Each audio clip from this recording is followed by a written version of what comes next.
yang mana bergeraknya diri kodrat dan menggerakkan zahir, ini adalah dinamakan dengan solat yang sudah jatuh dengan rukun dan rakaat, solat yang sudah berpedoman kepada rukun dan rakaat. Tapi adakah perbuatan lain sebelum ini terjadi? Nah, ini makanya kita akan insyaallah membuka suatu pemahaman, suatu kajian yang bersifat usuluddin,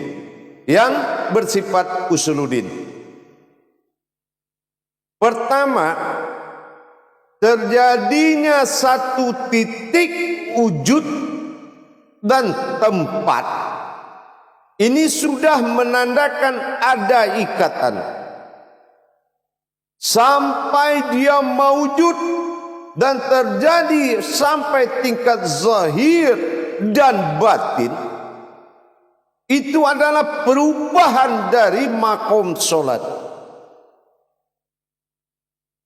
Makanya dikatakan, pertama adanya wujud, semua tidak ada di kala itu, melainkan temannya ada dengan tiada.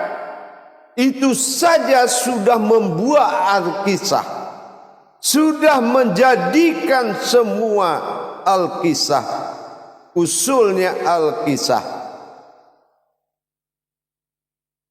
Ada, tiada. Inilah solat terjadi makomnya 6 tahap perjalanan, 6 ikatan dengan Allah. Ikatan dengan Allah itu ada 6 kodratnya solat. Bukan waktu solat, kodrat solat ini dari awal adanya Allah sampai berbuat rukun dan rakaat, itu terjadi 6 kodrat. Yang pertama yang terjadi antara wujud dengan mawujud, sudah berjalan suatu kejadian 6.000 tahun, sudah muncul solat yang dinamakan doim. Jadi tidak ada yang berjalan atau terjadi hubungan tanpa namanya solat. Hanya dari titik dengan kosong itu sudah memiliki sejarah, sudah memiliki jabariyah. Usul pertama itu pun sudah terjadi doim, atau dikatakan dengan solat doim. Karena tetap ada satu yang jadi dan satu yang dijadikan. Ini sudah berlaku solat bernama doim, tapi belum memakai rukun dan rakaat, belum memakai hakikat dan ma'rifat. Nah, yang ada di kala itu apa? Ada satu rasa dalam satu wujud. Hanya ada satu rasa dalam satu wujud. Nah, inilah sihir usir. Itu pun si wujud dan rasa tadi sudah saling membuat suatu perjalanan penentuan dalam masa la ta'yun, dalam masa kesendirian. Dia sudah berbicara dengan kekosongannya. Ini sudah terjadi kodrat yang mana rasa dengan yang merasakan, maka dikatakan aku adalah rasa dan aku yang merasakan. Ini kodrat baru sebatas seperti itu, dan hubungan itu sudah doim, sudah sholatul doim. Kalau ada wujud mengatakan aku adalah rasa, aku adalah yang merasakan, berarti sudah bekerja rasa menjadikan yang merasakan, tapi belum berbentuk maujud. Itu solat yang pertama. Yang kedua, hakikat solat yang kedua adalah disebut dengan solat mutlak. Apa yang dikatakan mutlak? Pengakuan keakuannya Allah terhadap dirinya sendiri.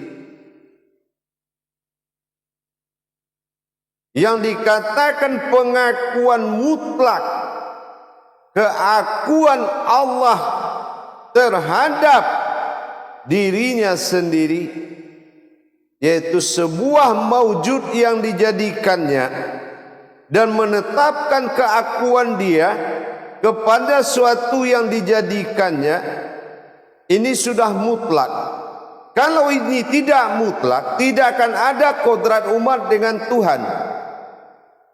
Jadi pengakuan keakuannya terhadap sesuatu yang kodrat yang mengakui, ini adalah dikatakan dengan sholatul mutlak, sholat mutlak, atau dikatakan sholatul wajibul wujud, yang wajib adanya keakuannya terhadap sesuatu yang dia jadikan. Ini sudah dikatakan dikala itu terjadi 6.000 tahun proses keakuannya, menetapkan keakuannya kepada sesuatu yang menyaksikan keakuannya, sebuah yang dia jadikan kodrat untuk mengakui keakuannya. Atau dalam bahasa qudsinya dikatakan akulah akunya Allah. Yang keempat, yang ketiga adalah salat yang harus diperhatikan yang bernama husto. Nah, ini tingkat husto. Tingkat husto di dalam satu keheningan, ya, di dalam sesuatu keheningan yang tidak ada bunyi waktu itu, juga tidak ada berbentuk apapun waktu itu, atau boleh kita kasih gelar sang hening dengan sang gelap. Tapi hening berupa wujud, gelap juga berupa wujud.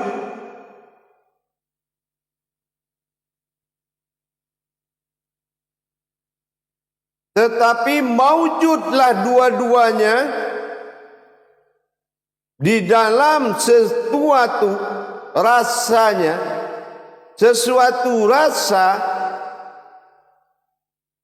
maka inilah yang harus dijaga dalam sifat husto. Alam hening dan alam gelap, belum ada bunyi dan belum ada yang bisa dilihat, itu juga sudah menyatakan ketuhanannya selama di proses 6 tahun di masa itu, sehingga jatuhlah ke dalam diri husto ini adalah sebuah solat yang sangat harus dijaga. Kenapa? Asyik dan masyhuknya suatu ibadah dalam keheningan tanpa suara dan kegelapan tanpa bentuk. Ini ikatan batinnya dinamakan dengan salatul husto. Yang keempat, terjadi pada waktu itu adalah sebuah solat ikatan batin dalam bentuk salatul mutlak, solat yang telah mati dan belum ada di kala itu hubungan solat, tapi ada terjadi hubungan kodrat di dalam diri. hubungan kodrat sejatinya. Apa yang berhubungan di kodrat pada itu? Sebuah yang hidup, yang ada, berbaju dan berpalutkan batin, berpalutkan sir.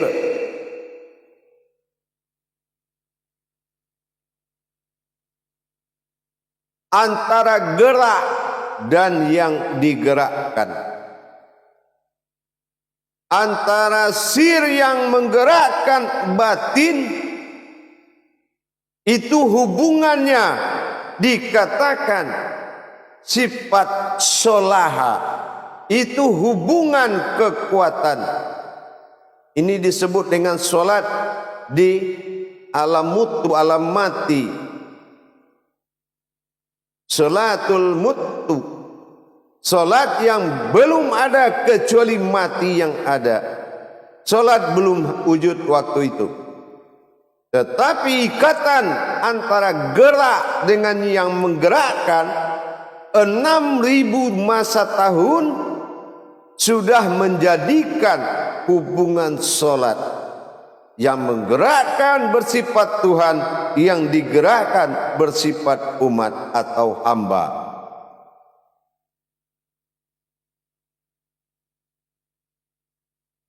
Nah, barulah masuk kepada salat yang bersifat yaitu aku dan dia.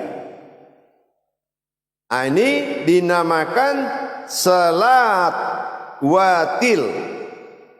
Nah, salatil kudrat. Jadi sudah terhubung antara ketentuan ibadah atau keumatan dan ketuhanan dalam kodrat aku dan dia. Ini sudah masuk ke makom wujud zat dan mewujud sifat. Nah, ini sudah terjadi sebuah kodrat, yaitu kodrat zat yang kodrat sifat. Nah, yang terakhir barulah masuk solat tauhid. Setelah ditetapkan umat dan Tuhan, yaitu dalam makom syahadatullah, menetapkan keakuan Allah pada diri yang dijadikan. Inilah yang dikatakan Al-Malikul Hakul Mubin Ashadikul Wa'dal Amin. Terjadilah penyatuan dua kodrat tadi bernama diri dalam diri. Yang terakhir yang 6 adalah salat tauhid, yaitu berhubunganlah zahir dan batin. Nah, inilah zahir perbuatan Allah pada umat, batin perbuatan Allah pada dirinya. Inilah kodrat salat zahir dan batin. Nah, inilah. Jadi kalau kita sudah mulai memahami tadi bahwasanya hubungan-hubungan Baitullah tersebut sudah banyak terjadi, barulah yang penutup dari sifat solat adalah a'maliyah. Itulah yang dikatakan sejarah yang disirkan ke muka bumi menjadi a'maliyah atau syariat. Mudah-mudahan perjalanan yang sangat panjang ini luar biasa, di antara satu dengan satu dibatasi dengan perjalanan 6 tahun dalam masa hitungan